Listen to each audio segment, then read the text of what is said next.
എൻ്റെ സങ്കേതവും നീ എൻ്റെ കോട്ടയും നീ എൻ്റെ പ്രാണനാഥൻ, നീ എൻ ദൈവം.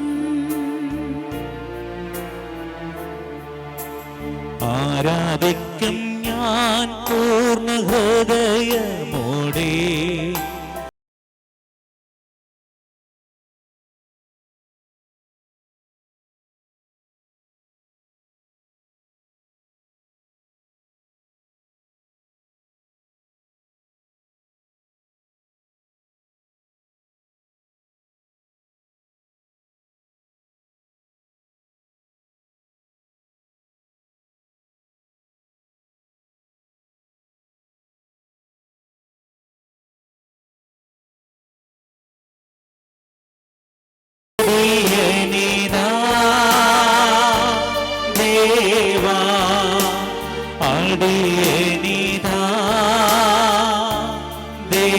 എല്ലാം ചേർന്ന് അടിയനിതാ ദേവാ, അടിയനിതാ ദേവാ, അടിയനിതാ ദേവാ, അടിയനിതാ.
അടിയനിതാ, ഇനിയും സ്വരം ഉയർത്തി പാടാം. അടിയനിതാ ദേവാ, അടിയനിതാ.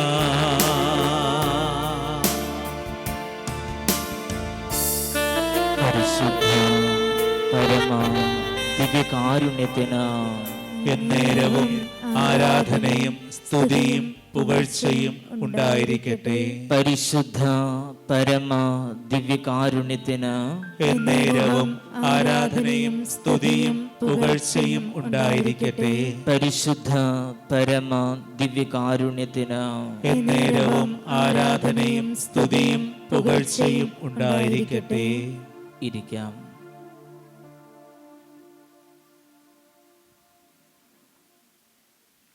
പ്രഭാഷകന്റെ പുസ്തകത്തിൽ നാം ഇപ്രകാരം വായിച്ചു കേൾക്കുന്നു: കർത്താവിൻ്റെ മുമ്പിൽ സ്വസ്ഥനായിരിക്കുക, അവിടുന്ന് തക്ക സമയത്ത് നമ്മെ എടുത്ത് ഉയർത്തും. പത്രോസ്ലീഹായും പറഞ്ഞു വയ്ക്കുന്നുണ്ട്, എളിമയോടുകൂടി അവിടുത്തെ മുമ്പിൽ ആയിരിക്കുക, തക്ക സമയത്ത് അവിടുന്ന് നമ്മെ എടുത്ത് ഉയർത്തും. അതെ, നമ്മെ എടുത്ത് ഉയർത്തുന്നവനായ, ഇന്നും ജീവിക്കുന്നവനായ യേശുനാഥൻ്റെ മുൻപിലാണ് നമ്മളായിരിക്കുന്നത്. നമുക്ക്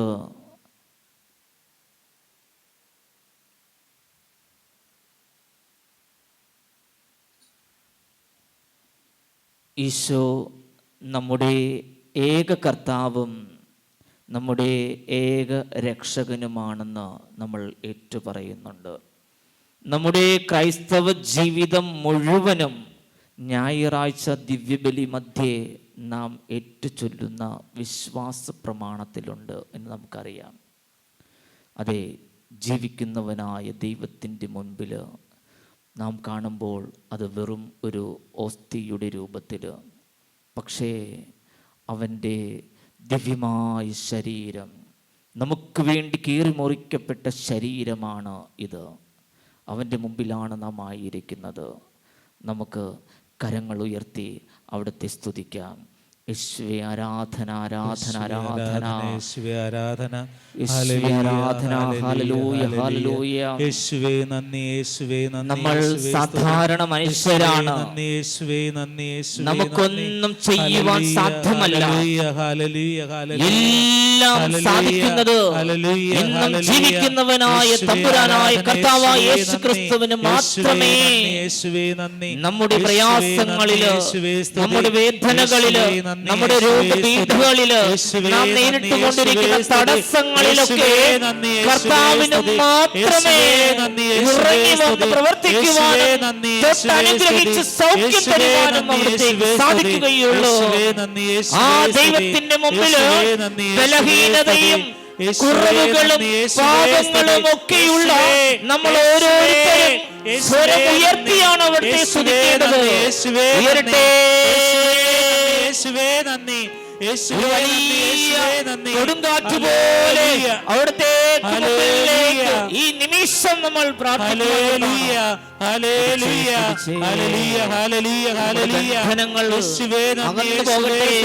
കെട്ടുകൾ പൊട്ടിപ്പോകട്ടെ, നമ്മുടെ തകർച്ചകൾ മാറട്ടെ, നമ്മുടെ രോഗപീഠകൾ മാറട്ടെ. യേശുവേ ആരാധന, യേശുവേ ആരാധന, യേശുവേ ആരാധന. Hallelujah, hallelujah, hallelujah, hallelujah, hallelujah, hallelujah, hallelujah, hallelujah. നമ്മൾ അനുദിനം ഓരോ പ്രയാസത്തിലൂടെയും ഒക്കെ കടന്നു പോകുന്നവരാണ്. നാം വിവിധ ശത്രുക്കളെ ഒക്കെ നേരിടുന്നവരാണ്. നമ്മുടെ വളർച്ചയെ അസ്വസ്ഥരാക്കുന്നവരുണ്ട്, അതിൽ അസൂയ കാണിക്കുന്നവരുണ്ട്.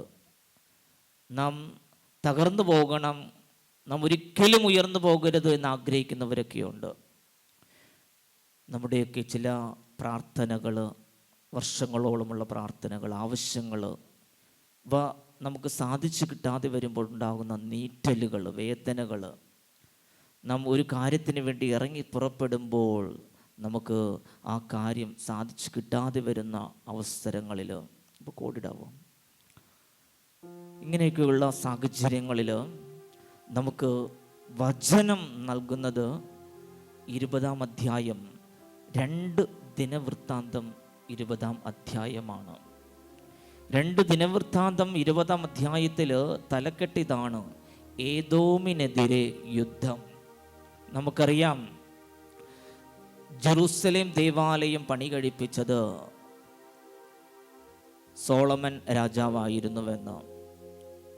പിന്നീട് ഇസ്രായേൽ രാജ്യം 2ആയി വിഭജിക്കപ്പെടുന്നുണ്ട്. അങ്ങനെ വിഭജിക്കപ്പെട്ട യൂദായിലെ ഒരു രാജാവായിരുന്നു യഹോശഫാത്ത്. യൂദായിലെ തന്നെ ഭരമേൽപ്പിച്ചിരിക്കുന്ന ജനത്തെ നല്ല രീതിയിൽ അദ്ദേഹം ഭരിച്ചു മുന്നോട്ട് പോകുമ്പോൾ പെട്ടെന്ന് ആരോ വന്ന് പറയുന്നു, രാജാവേ, യഹോശഫാത്ത് രാജാവേ, ഇതാ അങ്ങേക്കെതിരായി യുദ്ധം ചെയ്യുവാനായി ഏദോമിൽ നിന്നും ഇതാ ശത്രു സൈന്യം കടൽ കടന്ന് വന്നുകൊണ്ടിരിക്കുന്നു. 3 വിഭാഗം ജനത്തെക്കുറിച്ച് അതിൽ പ്രതിപാദിക്കുന്നുണ്ട്. 1 അമ്മോന്യര്, 2 മേയൂന്യര്, മൊവാബ്യര്, 3 മൊവാബ്യർ, അമ്മോന്യർ, മേയുന്യർ, ഈ 3 രാജ്യത്തിൽപ്പെട്ട ജനം അവരുടെ പടയാളികളോട് ചേർന്ന് നമ്മുടെ ഈ രാജ്യത്തെ നശിപ്പിക്കുവാനും ഈ രാജ്യത്തിലെ നമ്മളെ ഇവിടെ നിന്നും തുരത്തുവാനും ഈ രാജ്യം കീഴടക്കുവാനുമായിട്ട് അവർ ഇതാ കടലിനക്കരെ നിന്ന് കടന്നു വരുന്നു. ഇതാ ഏതാണ്ട് അടുത്ത് എത്താറായി. പ്രിയപ്പെട്ടവരെ, നമ്മുടെയൊക്കെ ജീവിതത്തിലൂടെ കടന്നു പോകുമ്പോൾ ഇതുപോലെയുള്ള പ്രക്ഷുബ്ധമായ സാഹചര്യങ്ങൾ നമ്മുടെയൊക്കെ ജീവിതത്തിലുണ്ടാകും. അപ്പോൾ അങ്ങനെയുള്ള സങ്കടങ്ങൾ, പ്രയാസങ്ങൾ, രോഗപീഠകൾ, ഒറ്റപ്പെടുത്തലുകൾ, നമ്മെ നശിപ്പിക്കുവാനായിട്ട് ഇങ്ങനെ തക്കം പാർത്തിരിക്കുന്നവരുടെയൊക്കെ മധ്യേ കഴിയുന്ന സാഹചര്യങ്ങളിലും യഹോശഫാത്ത് 2 ദിനവൃത്താന്തം 20-ാം അധ്യായം നമ്മളോട് സംസാരിക്കുകയാണ്. നമുക്ക് വലിയ മാതൃക തരികയാണ്. ഇങ്ങനെയുള്ള സാഹചര്യങ്ങൾ ഉണ്ടാകുമ്പോൾ നാം എന്താണ് ചെയ്യേണ്ടതെന്ന്. യഹോശഫാത്ത് ചെയ്തത് നേരെ കർത്താവിങ്കിലേക്ക് തിരിഞ്ഞു. ഒരു രാജാവാണ്, ഒരു രാജ്യത്തെ ഭരിക്കുന്നവനാണ്. അവൻ തൻ്റെ പടയാളികളെയൊക്കെ വിളിച്ച്, തൻ്റെ മന്ത്രിയെയും തന്നോടൊപ്പം ഉണ്ടാകുന്ന ഏറ്റവും പ്രധാനപ്പെട്ട സൈന്യാധിപന്മാരെയൊക്കെ വിളിച്ച് ആ മണിക്കൂറുകളിൽ തന്നെ തന്ത്രങ്ങൾ മെനയാമായിരുന്നു. ഇനി എന്താണ് നമ്മൾ ചെയ്യേണ്ടത്? എങ്ങനെയാണ് ഇവർക്കെതിരെ നമ്മൾ യുദ്ധം ചെയ്യേണ്ടത്? എങ്ങനെയാണ് ഇവരെ നമ്മൾ ചെറുത്ത് തോൽപ്പിക്കേണ്ടത് എന്നുള്ള ആലോചനകളൊക്കെ നടത്താമായിരുന്നു. പക്ഷേ യഹോശഫാത്ത് അതിനൊന്നും മുതിരുന്നില്ല. യഹോശഫാത്ത് ചെയ്തത് തൻ്റെ കർത്താവിലേക്ക് തിരിഞ്ഞു. വചനം പറയുകയാണ്, അവൻ ഭയന്നു. എന്തിനാണ്? തന്നെയും തൻ്റെ രാജ്യത്തിലുള്ള ജനതയെയും ഇവിടെ നിന്നും തുരത്തി ഈ ദേശം പിടിച്ചടക്കുവാനായിട്ട് കടന്നു വരുന്ന ഈ വാർത്ത കേട്ടിട്ട് യഹോശഫാത്ത് എന്ന് പറയുന്ന രാജാവ് ഭയന്ന് വിറച്ചിട്ട് അവൻ എന്താ ചെയ്തത്? കർത്താവിങ്കിലേക്ക് തിരിയാൻ തീരുമാനിക്കുന്നു. എന്നിട്ട് എല്ലാവരോടുമായി പറയുകയാണ്, ഉപവസിച്ച് പ്രാർത്ഥിക്കാം.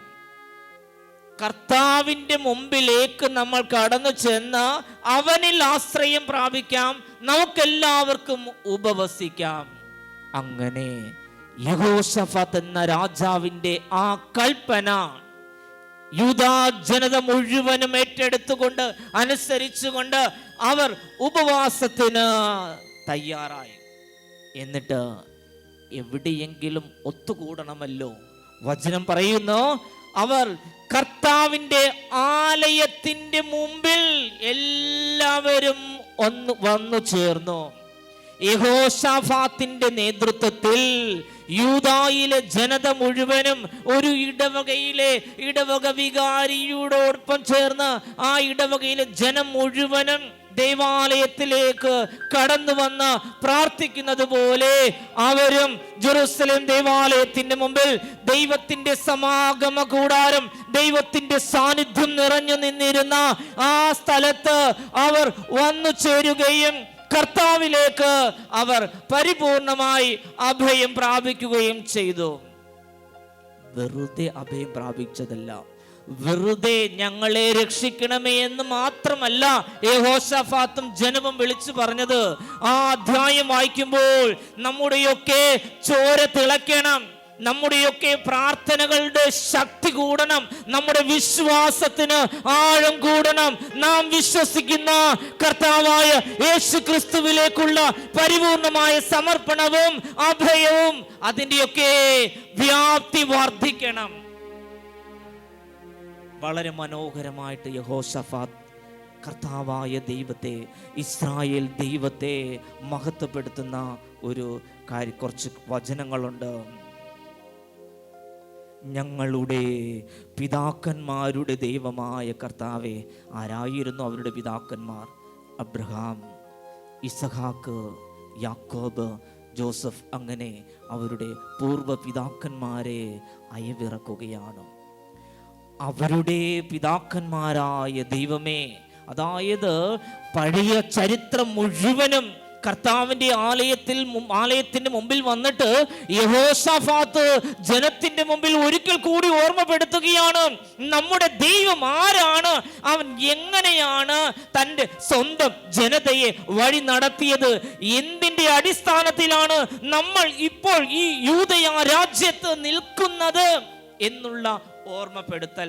മറന്നുപോയിട്ടുണ്ടെങ്കിൽ ആ ജനത്തെ യഹോശഫാത്ത് ഒരിക്കൽ കൂടി അവരുടെ ഓർമ്മയിലേക്ക് കൊണ്ടുവരുവാനായിട്ട് പരസ്യമായിട്ട് ആ പ്രാർത്ഥന വിളിച്ചു പറഞ്ഞുകൊണ്ട് ജനതയെ മുഴുവനുമായി തൻ്റെ ശ്രദ്ധയിലേക്ക് കൊണ്ടുവരികയാണ്. ഞങ്ങളുടെ പിതാക്കന്മാരായ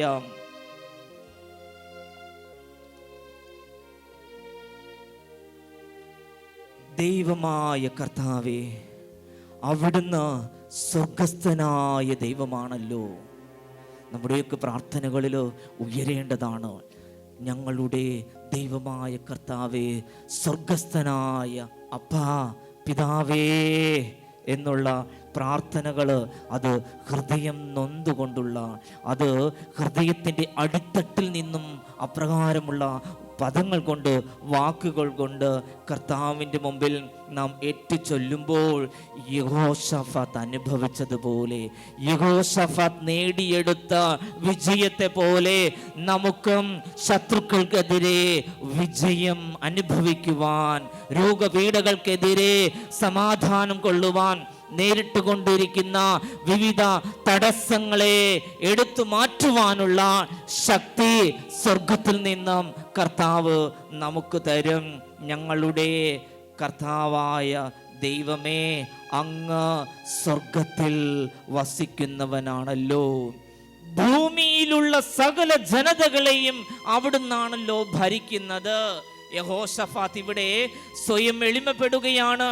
പരിശുദ്ധ അമ്മയെ പോലെ ഇതാ കർത്താവിന്റെ ദാസി, അവിടുന്ന് തൻ്റെ മാഗ്നിഫിക്കത്തിൽ വിളിച്ചു പറഞ്ഞതുപോലെ, അവിടുത്തെ സ്തോത്രഗീതത്തിൽ വിളിച്ചു പറഞ്ഞതുപോലെ, എളിയവരെ ഉയർത്തുന്നു, അഹങ്കാരികളെ താഴേക്ക് തള്ളിയിടുന്നു. ഇതാ ഇവിടെ യഹോശഫാത്ത് വിളിച്ചു പറയുകയാണ്, ഞാൻ ജനതകളുടെ രാജാവാണ്, എങ്കിലും എനിക്ക് അധികാരമില്ല. എൻ്റെ ഈ രാജകീയ പദവിയും എൻ്റെ ഈ അധികാരവും നൽകിയത് സ്വർഗത്തിൽ വസിക്കുന്നവനായ ദൈവമായ കർത്താവേ, ഞങ്ങളുടെ പിതാക്കന്മാരുടെ ദൈവമായ കർത്താവേ, അങ്ങാണല്ലോ ഭൂമിയിലെ സകല ജനതകളെയും സകല രാജാക്കന്മാരെയും എന്നെയും ഇതാ ഞങ്ങളെ ഇവിടെ നിന്നും തുരത്താനായി കടന്നു വന്നുകൊണ്ടിരിക്കുന്ന ആ 3 രാജ്യങ്ങളുടെ നേതാക്കന്മാരെയും ഭരിക്കുന്നത് അങ്ങാണല്ലോ എന്ന ഏറ്റുപറച്ചിൽ, എളിമയോടുകൂടിയ വിനയത്തോടുകൂടിയുള്ള ഏറ്റുപറച്ചിൽ. അങ്ങയുടെ കരം കരുത്തുറ്റതും പ്രബലവുമാണ്. അങ്ങയുടെ കരം കരുത്തുറ്റതും പ്രബലവുമാണ്. ഞങ്ങളുടെ ദൈവമേ, ഞങ്ങളുടെ ദൈവമേ, അങ്ങ് സ്വന്തം ജനമായ ഇസ്രായേലിന്റെ മുൻപിൽ നിന്ന് ഈ ദേശത്തെ നിവാസികളെ തുരത്തുകയും അങ്ങയുടെ സ്നേഹിതനായ അബ്രാഹത്തിന്റെ സന്തതികൾക്ക് അങ്ങ് ശാശ്വത അവകാശമായി നൽകുകയും ചെയ്തില്ലേ? നമുക്കറിയാം, ഏതാണ്ട് 400 വർഷം ഈജിപ്തില് ദൈവത്തിന്റെ സ്വന്തം ജനത അടിമകളായി കഴിഞ്ഞിരുന്നു. 40 വർഷത്തെ അവരുടെ പ്രയാസങ്ങൾ, അവരുടെ കണ്ണുനീര്, അവരുടെ ആവലാതികൾ എല്ലാം കണ്ട് ദൈവത്തിന്റെ മനസ്സലിഞ്ഞ് ദൈവം മോശയെ, ആ ജനതയെ അവിടെ നിന്നും രക്ഷിച്ച് താൻ പണ്ട് അബ്രഹാമിനോട് 400 വർഷങ്ങൾക്ക് മുമ്പ് അബ്രഹാമിനോട് വാഗ്ദാനം ചെയ്ത ആ ഭൂമിയിലേക്ക് ഈ ജനതയെ കൊണ്ടുവരുവാനായി മോശയെ ചുമതലപ്പെടുത്തി. ഇവിടെ മോശയുടെ നേതൃത്വത്തില്, അഹറോൻ എന്ന പുരോഹിതന്റെ നേതൃത്വത്തില് ഈജിപ്തിൽ നിന്നും അവർ യാത്ര പുറപ്പെട്ട് 40 വർഷമെടുത്ത് ഒരു സ്ഥലത്ത് നിന്നും മറ്റൊരു സ്ഥലത്തേക്ക് പോകുവാനായി അവർക്ക് 40 ദിവസത്തിന്റെ താഴെ മതിയായിരുന്നു. പക്ഷേ 40 വർഷം ആരാണെന്നും ദൈവത്തിൻ്റെ ശക്തി എന്താണെന്നും 40 വർഷം കൊണ്ട് പല തലമുറകളെയും ദൈവം പഠിപ്പിച്ചു. അങ്ങനെ പല ശത്രുക്കളുടെ കരങ്ങളിൽ നിന്നും ആ ജനതയെ രക്ഷപ്പെടുത്തി വാഗ്ദാനം ചെയ്ത നാട്ടിലേക്ക് വന്നപ്പോൾ ഇതാ അവിടെയും മറ്റ് ജനതകൾ വസിക്കുന്നു. ദൈവം താൻ തെരഞ്ഞെടുത്ത തൻ്റെ ജനത്തിന് വസിക്കുവാനായി, സ്വാതന്ത്ര്യത്തോടുകൂടി കാനാൻ ദേശത്ത് വസിക്കുവാനായി അവിടുന്ന് ആ കാനാൻ ദേശത്തുണ്ടായിരുന്ന ജനതയെ ദൈവം നേരിട്ട് തുരത്തുകയും ഇസ്രായേൽ ജനതയെ അവിടെ വാസമുറപ്പിക്കുവാൻ അനുവദിക്കുകയും ചെയ്ത ആ മഹാകാര്യമാണ് യെഹോശഫാത്ത് വിളിച്ചു പറഞ്ഞത്. അങ്ങാണ് ഞങ്ങൾക്കെതിരെ യുദ്ധം ചെയ്തത്, ഞങ്ങൾക്കെതിരെ വന്നവർക്കെതിരെ യുദ്ധം ചെയ്തത് അങ്ങാണ്. അങ്ങ് ഞങ്ങൾക്ക് എല്ലാ പാതയും വെട്ടി ഒരുക്കി തന്നു. പ്രിയപ്പെട്ടവരെ, അതാണ് നമ്മുടെയൊക്കെ ജീവിതത്തിൽ നാം കടന്നു വന്ന വഴികൾ പരിശോധിക്കുമ്പോൾ, അതിനെ ധ്യാനിക്കുമ്പോൾ ഒരുപാട് പ്രതിബന്ധങ്ങൾ നമ്മുടെ ജീവിതത്തിൽ നേരിട്ടിട്ടുണ്ട്. ഒരുപാട് നന്മകൾ, ചെറുതും വലുതുമായി ഒരുപാട് നന്മകൾ കർത്താവ് എനിക്കും നിങ്ങൾക്കും നമ്മുടെ കുടുംബങ്ങൾക്കുമൊക്കെ ചെയ്തു തന്നിട്ടുണ്ട്. അതിനെയൊക്കെ യഹോശഫാത്ത് ഓർത്ത് നന്ദി പറഞ്ഞതുപോലെ, ആരാധന അർപ്പിച്ചതുപോലെ, മഹത്വം നൽകിയതുപോലെ നമ്മുടെയൊക്കെ അനുദിന ജീവിതത്തിൽ ദൈവത്തിൻ്റെ അദൃശ്യ ശക്തിയെ കർത്താവായ യേശുക്രിസ്തു തൻ്റെ ദിവ്യമായ ശരീരം നമുക്ക് ഭക്ഷിക്കുവാനായി തന്നു. ഇതെൻ്റെ ശരീരമാകുന്നു, നിങ്ങൾ ഇത് വാങ്ങി ഭക്ഷിക്കുവിൻ. എത്രയോ ശ്രേഷ്ഠമായ ഒരു കാര്യം. ഏത് മത വിഭാഗത്തിൽപ്പെട്ടവർക്ക് ഇങ്ങനെയൊരു സൗഭാഗ്യം, സ്വന്തം ദൈവത്തെ ഭക്ഷിക്കുവാനായിട്ട്? എന്തിനു വേണ്ടി? നമ്മുടെ ആത്മാവ് രക്ഷപ്പെടുവാനായി. ആര് ഈ അപ്പം വാങ്ങി ഭക്ഷിക്കുന്നുവോ അവൻ എന്നേക്കും ജീവിക്കും. മരണം നമ്മെ തേടി വരും. ഈ ലോക ജീവിതത്തിൽ നിന്നും നമ്മൾ യാത്രയാകും. പക്ഷേ ഈ ലോക ജീവിത യാത്രയ്ക്ക് ശേഷം ആത്മാവിൻ്റെ നിത്യമായ ജീവിതത്തെയാണ് ഈശോ ഇവിടെ എടുത്തു പറയുന്നത്. എൻ്റെ അപ്പനോടൊപ്പം, എൻ്റെ സകല വിശുദ്ധരോടൊപ്പം, എൻ്റെ സകല മനുഷ്യരും, എൻ്റെ ഛായയിൽ സൃഷ്ടിക്കപ്പെട്ട സകല മനുഷ്യരുടെയും ആത്മാക്കൾ എന്നോടൊപ്പം വസിക്കണം, ആരാധിക്കണം, പിതാവായ ദൈവത്തെ ആരാധിക്കണം എന്നുള്ള യേശുവിൻ്റെ ആ വലിയ ആഗ്രഹം, നന്ദി പറഞ്ഞ കൃതജ്ഞതയുള്ള ഒരു ഹൃദയത്തോടുകൂടി എല്ലാ ഞായറാഴ്ചകളിലും നമുക്ക് കർത്താവിൻ്റെ ഈ ആലയത്തിൽ കടന്നു വരുവാനായിട്ട് സാധിക്കണം. അതേ പ്രിയപ്പെട്ടവരെ, സ്നേഹിച്ചോ, നമ്മെ നെഞ്ചോട് ചേർത്ത് വെക്കുന്നവനാണ്. ആരാണ് പാപം ചെയ്യാത്തവൻ?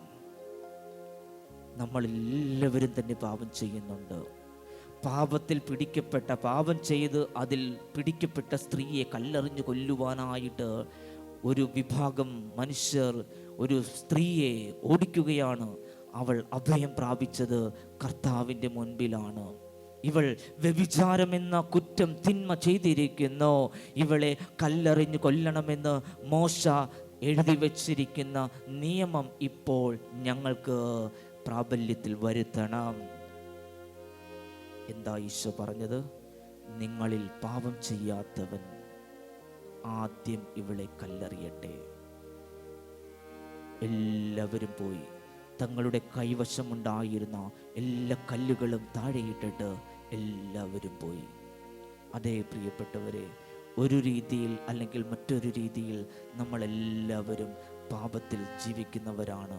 ദൈവസ്നേഹത്തിൽ നിന്നും അകന്നിരിക്കുന്നവരാണ്.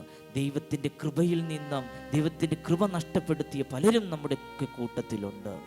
പക്ഷേ ധൂർത്തപുത്രനായ ആ മകൻ്റെ ഉപമയിലൂടെ ഈശോ വരച്ചു കാട്ടുന്ന ദൈവത്തിൻ്റെ അനന്തമായ കാരുണ്യത്തിൻ്റെ, ദൈവത്തിൻ്റെ അനന്തമായ ദീർഘക്ഷമയുടെ ഒരു വലിയ ചിത്രം വരച്ചു തരുന്നുണ്ട്. നീ എത്ര യെശയ്യാ പ്രവാചകൻ പറഞ്ഞതുപോലെ എത്ര പാപത്തിൽ വീണിരുന്നാലും, നിന്റെ പാപം എത്ര കടും ചുമപ്പാണെങ്കിലും അനുദപിച്ചാൽ, നീ എൻ്റെ പക്കലേക്ക് മടങ്ങി വന്നു കഴിഞ്ഞാൽ, ഞാൻ നിന്നെ വെൺമഞ്ഞ് പോലെ ശുദ്ധനാക്കാൻ എനിക്ക് സാധിക്കുമെന്ന്. അതേ മക്കളെ, നമുക്ക് എപ്പോഴും അനുതാപമുള്ള ഹൃദയത്തോടുകൂടി ഓരോ ഞായറാഴ്ചയും ഈശോയുടെ അടുക്കിലേക്ക് വരുവാൻ കഴിയണം. കർത്താവെ, കഴിഞ്ഞ ഒരാഴ്ചക്കാലം എൻ്റെ ജീവിതത്തിൽ ചെയ്യാൻ പാടില്ലാത്ത തിന്മകൾ പലതും ഞാൻ ചെയ്തു, സംസാരിക്കാൻ പാടില്ലാത്ത പലതും ഞാൻ സംസാരിച്ചു, പറയാൻ പാടില്ലാത്തത് പറഞ്ഞു, കേൾക്കാൻ പാടില്ലാത്ത പല കാര്യങ്ങളും ഞാൻ പറഞ്ഞു, പങ്കുവെക്കാൻ പാടില്ലാത്ത പലതും ഞാൻ പങ്കുവെച്ചു. എന്നോട് പൊറുക്കണമേ അപ്പാ. നിന്റെ വചനത്തിന് വിപരീതമായി ഞാൻ പ്രവർത്തിച്ചു. അപ്പാ, എന്നോട് പൊറുക്കണമേ. അതിൻ്റെ കൂടെ നമുക്ക് കഴിഞ്ഞ ഒരാഴ്ചക്കാലം കർത്താവ് ചൊരിഞ്ഞ അനുഗ്രഹങ്ങൾക്ക് നന്ദി പറയുവാൻ കഴിയണം. ആ നന്ദിക്കൊടുവിൽ പിന്നീട് പറയണം, അപ്പാ, ഇനി അടുത്ത ഞായറാഴ്ച ഞാൻ ഈ ആലയത്തിൽ വരുന്നത് വരെ നിന്റെ ആത്മാവ് എന്നെ നയിക്കണമേ, നിന്റെ പരിശുദ്ധാത്മാവ് എന്നെ നയിക്കണമേ. എൻ്റെ ജീവിതത്തിലേക്ക്, എൻ്റെ ഭവനത്തിലേക്ക്, എൻ്റെ കുടുംബാംഗങ്ങളിലേക്ക്, ഞാൻ ആയിരിക്കുന്ന മേഖലയിലേക്ക്, വിദ്യാർത്ഥികളാണെങ്കിൽ പഠന മേഖലയിലേക്ക്, മുതിർന്നവരാണെങ്കിൽ അവരുടെ തൊഴിൽ മേഖലകളിലേക്ക് കടന്നു വരണമേ. നിന്റെ ചൈതന്യം കൊണ്ട് ഞങ്ങളെ നിറയ്ക്കണമേ. വിശുദ്ധർ പാപത്തെ ഉപേക്ഷിച്ച് പാപ സാഹചര്യങ്ങൾക്കെതിരെ പ്രവർത്തിക്കുവാനായിട്ട് സാധിച്ചതുപോലെ പാപ സാഹചര്യങ്ങള്, പാപങ്ങള് ഞങ്ങളെ തേടിയെത്തുമ്പോൾ അതിനെ വിട്ടുപേക്ഷിക്കുവാനും നന്മയെ സ്നേഹിക്കുവാനും ഞങ്ങൾക്ക് ഈ കടന്നു വരുന്ന ഒരാഴ്ചക്കാലം സഹായിക്കണമേ എന്നുള്ള പ്രാർത്ഥന. അപ്പോൾ ഓരോ ഞായറാഴ്ചയും 3 കാര്യങ്ങൾ യഹോശാഫാത്ത് നമുക്ക് നൽകുന്നത് പോലെ 3 കാര്യങ്ങൾ നമുക്ക് പറയുവാനായിട്ട് സാധിക്കണം. 1, പാപങ്ങളെ ഏറ്റുപറഞ്ഞുകൊണ്ടുള്ള ഒരു അനുഭവം. 2, ലഭിച്ച അനുഗ്രഹങ്ങൾക്ക് കൃതജ്ഞത പറയുന്ന അനുഭവം. 3, വരാനിരിക്കുന്ന ഒരാഴ്ചക്കാലത്ത് ദൈവത്തിൻ്റെ കൃപകൾ, അനുഗ്രഹങ്ങൾ, അഭിഷേകം ലഭിക്കുന്നതായ അനുഭവം. ഈ 3 കാര്യങ്ങളും നമ്മുടെ ജീവിതത്തിലേക്ക് ഉണ്ടാകുമ്പോൾ ദൈവം അപ്രകാരം നമ്മെ സഹായിക്കും. അപ്രകാരമുള്ള നമ്മുടെ തീരുമാനത്തെ, നമ്മുടെ ചിന്തകളെ, നമ്മുടെ പ്രാർത്ഥനകളെ അവിടുന്ന് അനുഗ്രഹിക്കും. യേശുവിനെ ആരാധിച്ചുകൊണ്ട് നമുക്കിപ്പോൾ ഒരു ഗാനം ആലപിക്കാം. കരങ്ങളടിച്ച് നമുക്ക് പാടാം.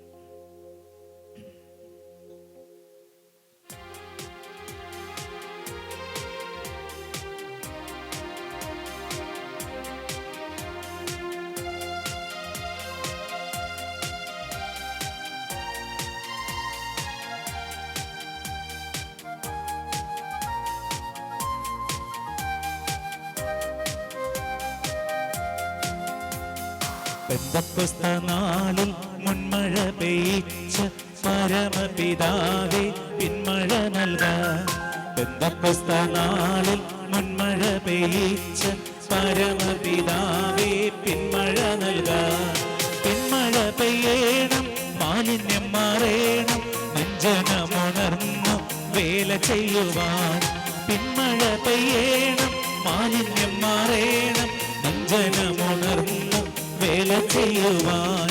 പെന്തക്കോസ്ത നാളിൽ മുൻമഴ പെയ്ച്ച പരമപിതാവേ പിന്മഴ നൽകാൻ. പെന്തക്കോസ്ത നാളിൽ മുൻമഴ പെയ്ച്ച പരമപിതാവേ പിന്മഴ നൽകാൻ.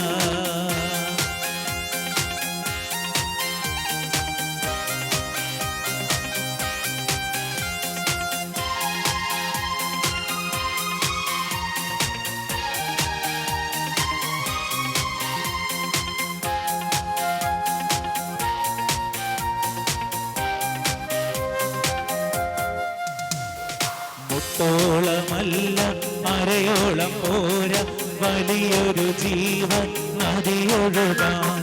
മുട്ടോളമല്ല അരയോളം പോരാ, വലിയൊരു ജീവൻ നദിയൊഴുകാൻ. നീന്തിട്ടല്ലാതെ കടപ്പാൻ വയ്യാത്ത നീരുറവ ഇന്നും തുറക്കുനാഥ. നീന്തിട്ടല്ലാതെ കടപ്പാൻ വയ്യാത്ത നീരുറവ ഇന്നും തുറക്കുനാഥ. നാളിൽ മുൻമഴ പെയ്ച്ച പരമപിതാവേ പിന്മഴ നൽകാം. നാളിൽ മഴ പെയ്ച്ച പരമപിതാവേ പിന്മഴ നൽകാം.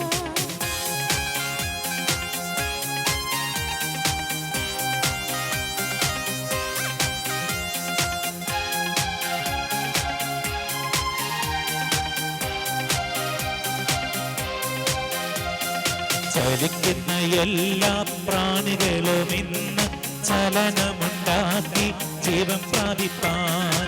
ചലിക്കുന്ന എല്ലാ പ്രാണികളിൽ നിന്ന് ചലനമുണ്ടാക്കി ജീവൻ പ്രാപിപ്പാൻ. ചൈതന്യം നൽകേണം, നവജീവൻ വേണം, നിത്യതയിലെത്തി ആശ്വസിച്ചിടാൻ. നവജീവൻ വേണം, നിത്യതയിലെത്തി ആശ്വസിച്ചിടാൻ. പെന്തക്കോസ്താനാളിൽ മുൻമഴ പെയ്ച്ച പരമപിതാവേ പിന്മഴ നൽകാം. പെന്തക്കോസ്താനാളിൽ മുൻമഴ പെയ്ച്ച പരമപിതാവേ പിന്മഴ നൽകാം. പെന്തക്കോസ്താനാളിൽ മുൻമഴ പെയ്ച്ച പരമപിതാവേ പിന്മഴ നൽകാം. പെന്തക്കോസ്താനാളിൽ മുൻമഴ പെയ്ച്ച പരമപിതാവേ പിന്മഴ നൽകാം. വീണ്ടും 3-4 കാര്യങ്ങൾ കൂടി ഈ അധ്യായത്തിൽ പ്രതിപാദിക്കുന്നുണ്ട്. വളരെ പ്രധാനപ്പെട്ടതാണ്, നമ്മുടെ ജീവിതവുമായി ബന്ധപ്പെട്ടുള്ള വചനങ്ങളാണ്. അവർ പറഞ്ഞു, ആര്? യഹോശഫാത്തും യൂദയ ജനവും വിളിച്ചു പറഞ്ഞു, യുദ്ധം, ഈതിബാധ, മഹാമാരി, ക്ഷാമം എന്നിങ്ങനെ അനർത്ഥങ്ങൾ ഞങ്ങളുടെ മേൽ പതിക്കുമ്പോൾ അങ്ങയുടെ നാമം അധിവസിക്കുന്ന ഈ ആലയത്തിന് മുൻപിൽ, അങ്ങയുടെ മുൻപിൽ വന്ന് ഞങ്ങൾ ഞങ്ങളുടെ ദുരിതങ്ങളുടെ ആഴത്തിൽ നിന്ന് വിളിച്ചപേക്ഷിച്ചാൽ അങ്ങ് ഞങ്ങളുടെ പ്രാർത്ഥന ശ്രവിച്ച് ഞങ്ങളെ രക്ഷിക്കും. എത്ര വലിയ വിശ്വാസമാണ്! ഞങ്ങളുടെ ജീവിതത്തിൽ ദുരിതങ്ങൾ, അനർത്ഥങ്ങൾ സംഭവിക്കുമ്പോൾ ഞങ്ങൾ അങ്ങയുടെ ആലയത്തിൽ വന്ന് ഞങ്ങൾ വിളിച്ചപേക്ഷിക്കുമ്പോൾ അങ്ങ് ഞങ്ങളുടെ പ്രാർത്ഥന ശ്രവിച്ച് ഞങ്ങളെ രക്ഷിക്കും. ഈ രണ്ടാമത്തെ കാര്യം അതും വളരെ മനോഹരമായ ഒന്നാണ്. യൂദായിലെ പുരുഷന്മാരെല്ലാവരും പുരുഷന്മാരുടെ പ്രാർത്ഥന എത്രമാത്രം വലുതാണെന്ന് വിളിച്ചു പറയുകയാണ്. യൂദായിലെ പുരുഷന്മാരെല്ലാവരും കുട്ടികളോടും ഭാര്യമാരോടും കുഞ്ഞുങ്ങളോടും കൂടെ കർത്താവിൻ്റെ മുൻപിൽ നിൽക്കുകയായിരുന്നു. അതെ, ഒരുപാട് ദേവാലയങ്ങളിൽ നമുക്കിന്ന് സ്ത്രീകളെയാണ് കാണുവാൻ കഴിയുന്നത്. പണ്ടൊക്കെ കുറേ അധികം കുട്ടികളുണ്ടായിരുന്നു. ഇപ്പോൾ വിദ്യാഭ്യാസത്തിൽ ഉയരണമെന്ന് ആഗ്രഹിച്ചപ്പോൾ കുട്ടികൾക്ക് ദേവാലയത്തിൽ വരുവാനായിട്ട് സാധിക്കുന്നില്ല. ഇതാ ഇവിടെ വചനം പറയുകയാണ്, പുരുഷന്മാർ എല്ലാവരും കുട്ടികളോടൊപ്പം ഭാര്യമാരോടൊപ്പം കർത്താവിൻ്റെ മുൻപിൽ, കർത്താവിൻ്റെ ആലയത്തിൽ, കർത്താവിൻ്റെ മുൻപിൽ വന്ന് നിൽക്കുകയായിരുന്നു. അപ്പോൾ കർത്താവിൻ്റെ ആത്മാവ് അവരിലേക്ക് ഇറങ്ങി വന്നു. ഇതാണ് 2-3 പേർ എൻ്റെ നാമത്തിൽ ഒരുമിച്ച് കൂടുമ്പോൾ അവരുടെ മധ്യേ ഞാൻ സന്നിഹിതനാകും എന്നുള്ളത്. മൂന്നാമത്തെ പോയിന്റ് അത് വളരെ മനോഹരമായ ഒന്നാണ്.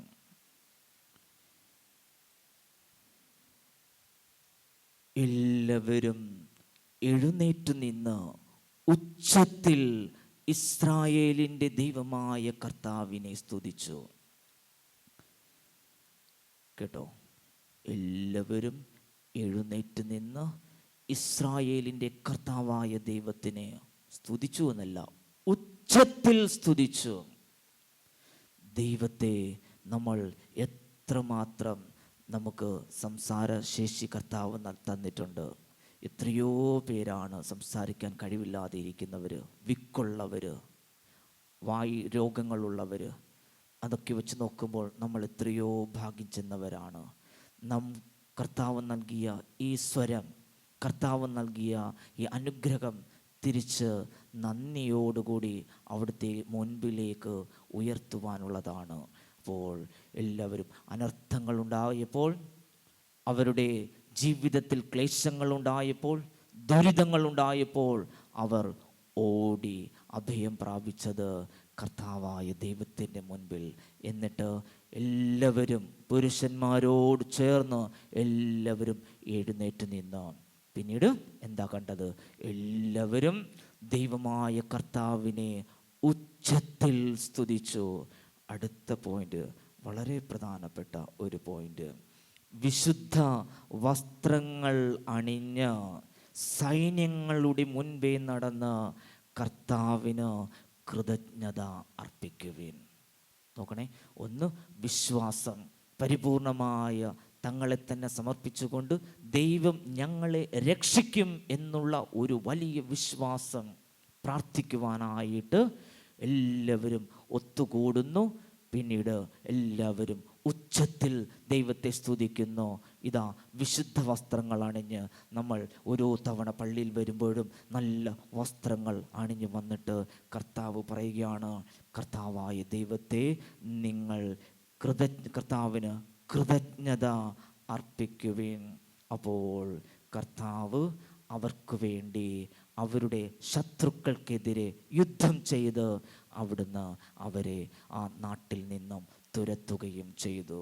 പ്രിയപ്പെട്ടവരെ, ഇതാണ് കർത്താവായ ദൈവം നമ്മോട് പ്രാർത്ഥിക്കുന്ന ഒരു ജനതയുണ്ടെങ്കിൽ, പ്രാർത്ഥിക്കുന്ന യുവജനങ്ങളുണ്ടെങ്കിൽ, പ്രാർത്ഥിക്കുന്ന കുഞ്ഞുങ്ങളുണ്ടെങ്കിൽ, പുരുഷന്മാരുണ്ടെങ്കിൽ, സ്ത്രീകളുണ്ടെങ്കിൽ, കർത്താവ് അവിടെ ആ പ്രാർത്ഥനയിൽ സംപ്രീതനാകും. യഹോശഫാത്ത് 35 വയസ്സിലായിരുന്നു യൂദയ രാജ്യത്തിൻ്റെ രാജാവായി അവൻ ഭരണം ഏറ്റെടുത്തത്. പിന്നീട് 25 വർഷം അവൻ രാജാവായി തുടരുകയും ചെയ്തു. അവൻ്റെ രാജഭരണം സമാധാനപൂർണമായിരുന്നു. അപ്പോൾ അവൻ്റെ യൗവനത്തിലായിരുന്നു ദൈവമായ കർത്താവിനെ യഹോശഫാത്ത് സ്തുതിച്ചത്. നമ്മുടെയൊക്കെ പല ഇടവകളും പരിശോധിക്കുമ്പോൾ നമ്മുടെയൊക്കെ യുവജനങ്ങൾ കർത്താവായ യേശുക്രിസ്തുവിൽ നിന്നും ദൂരെയാണ്, അകലെയാണ്.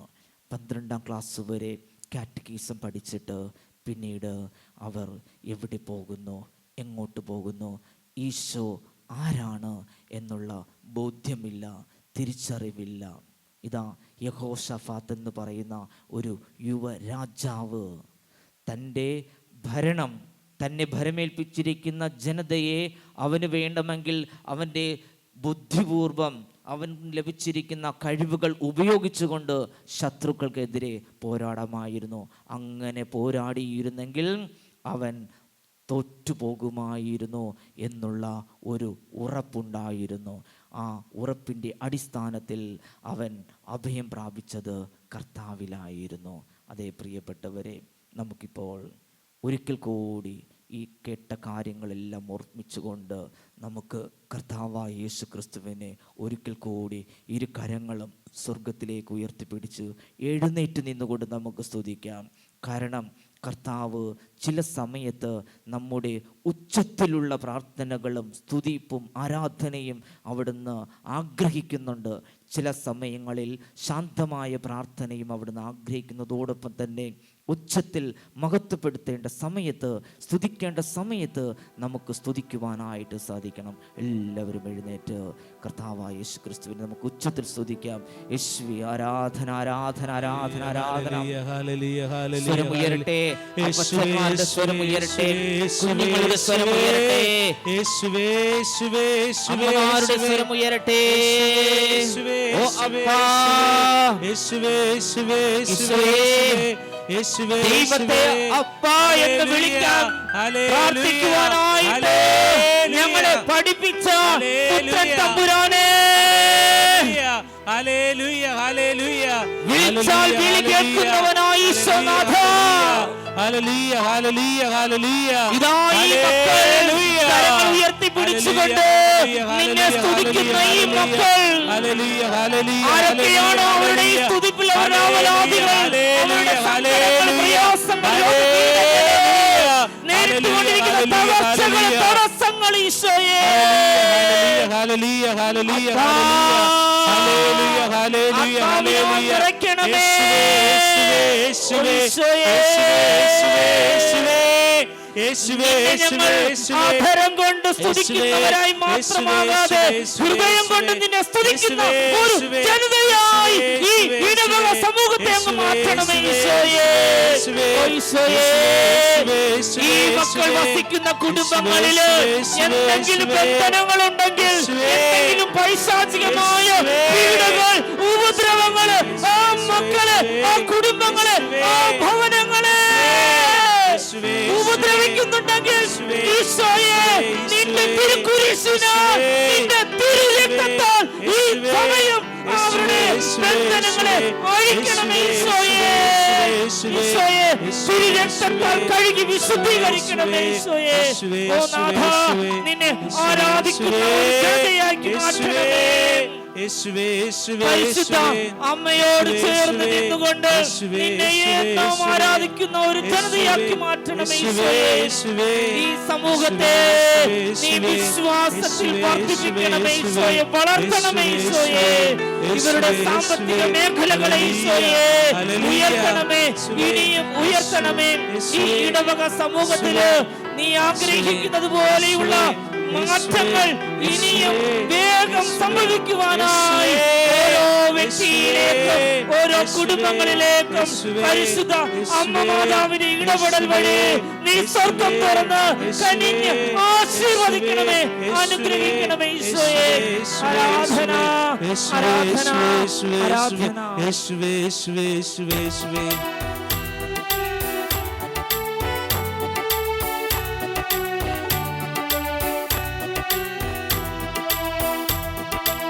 കരങ്ങളടിച്ചേർന്ന് പാടാം.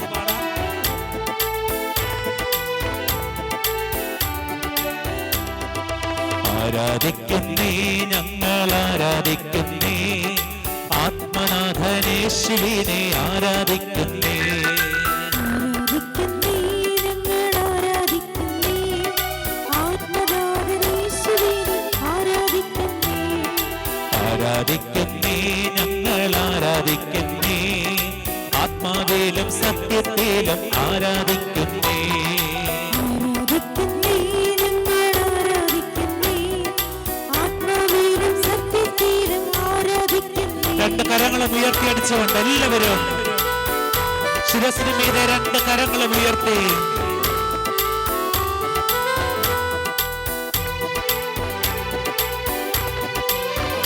ശക്തമായി കൈകൾ അടിച്ച്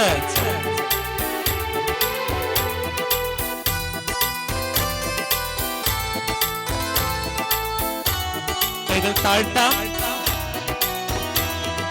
ഹല്ലേലൂയ, ഹല്ലേലൂയ ഗീതം പാടിടാം, ഹല്ലേലൂയ ഗീതം പാടി ആരാധിച്ചിടാം. ഹല്ലേലൂയ, ഹല്ലേലൂയ ഗീതം പാടിടാം, ഹല്ലേലൂയ ഗീതം പാടി ആരാധിച്ചിടാം. ഇന്ന് ഞങ്ങൾ വിശ്വാസത്താൽ ആരാധിക്കുന്നേ, അന്ന് ഞങ്ങൾ മുഖം കണ്ട് ആരാധിച്ചിടും. ഇന്ന് ഞങ്ങൾ വിശ്വാസത്തിൽ ആരാധിക്കുന്നേ, അന്ന് ഞങ്ങൾ മുഖം കണ്ട് കരങ്ങൾ ഉയർത്തിയടിച്ച് ആരാധിക്കുന്നേ, ഞങ്ങൾ ആരാധിക്കുന്നേ, ആത്മനാഥനേശുവിനെ ആരാധിക്കുന്നേ. ശക്തിയോടെ ആരാധിക്കുന്നേ, ഞങ്ങൾ ആരാധിക്കുന്നേ, ആത്മാവിലും സത്യത്തിലും ആരാധിക്കുന്നേ.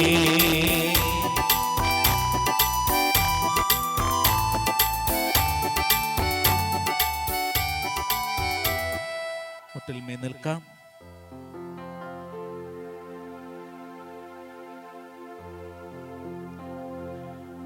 ദൈവമേ നീ ക്ഷമിക്ക നിൻ ജനത്തോടു നാഥ കോപമായി നോക്കിയിടല്ലേ എന്നെന്നും ഞങ്ങളെ നീ ദൈവമേ നീ ക്ഷമിക്ക നിൻ ജനത്തോടു നാഥാ കോപമായി നോക്കിയിടല്ലേ എന്നെന്നും ഞങ്ങളെ നീ ദൈവമേ നീ ക്ഷമിക്ക നിൻ ജനത്തോടു നാഥ കോപമായി നോക്കിയിടല്ലേ എന്നെന്നും ഞങ്ങളെ നീ ഭക്ത്യാവണങ്ങുക സാഷ്ടാംഗം വീണന ഏറ്റം മഹത്താമി കൂദാശയേ നവ്യനിയാമത്തിൻ കർമ്മങ്ങൾ വന്നല്ലോ പൂർവികം സാദരം മാറി നിൽപ്പോ ഇന്ദ്രിയങ്ങൾ കീഴും പോരായ്മയൊക്കെ തീർക്കുക വിശ്വാസ ദിവ്യദീപ്തി ദൈവ പിതാവിനും തന്നേകജാതനും സ്തോത്രമുണ്ടാകണം എന്നുമെന്നും പാവനാത്മാവിലും പാവീരം നിസ്തൂലം സ്തോത്രമുണ്ടാവണം നിത്യകാലം സ്വസ്തിയും കീർത്തിയും ശക്തിയുമാർന്നിന്ന് വാഴുക ത്രിത്വൈക ദൈവമാമേൻ. സ്വർഗത്തിൽ നിന്നവർക്കപ്പമേകിയല്ലോ എല്ലാ സ്വാദം തികഞ്ഞിരപ്പമേകിയല്ലോ നമുക്ക് പ്രാർത്ഥിക്കാം. ദൈവമേ, അങ്ങയുടെ പീഡാനുഭവത്തിന്റെ സ്മാരകമായി വിസ്മയാവകമായി ഈ കൂദാശ ഞങ്ങൾക്ക് നൽകിയല്ലോ. അങ്ങയുടെ പരിത്രാണത്തിന്റെ ഫലം ഞങ്ങൾ നിരന്തരം അനുഭവിക്കുമാറ് അങ്ങയുടെ തിരുശരീരത്തിന്റെയും തിരുരക്തത്തിന്റെയും ദിവ്യരഹസ്യങ്ങൾ എന്നും വണങ്ങുവാൻ അനുഗ്രഹമരുളണമേ എന്ന് നിത്യമായി ജീവിച്ചു വാഴുന്ന അങ്ങയോട് ഞങ്ങൾ പ്രാർത്ഥിക്കുന്നു. ആമേൻ. നമുക്ക് രണ്ട് കൈയും ഈശോയിലേക്ക് നീട്ടിപ്പിടിച്ചുകൊണ്ട് ഒന്ന് ചേർന്ന് നമുക്ക് ആലപിക്കാം. വാവാ യേശുനാഥ വാവാ സ്നേഹനാഥ ആയൻ ഹൃദയം തേടിയിടും സ്നേഹമേ നീ വാവാ യേശുനാഥ. ഉച്ചസ്വരത്തിൽ പാടാം. വാവാ യേശുനാഥ വാവാ സ്നേഹനാഥ ആയൻ ഹൃദയം തേടിയിടും സ്നേഹമേ നീ വാവാ യേശുനാഥ. പരിശുദ്ധ പരമമാ ദിവ്യകാരുണ്യമേ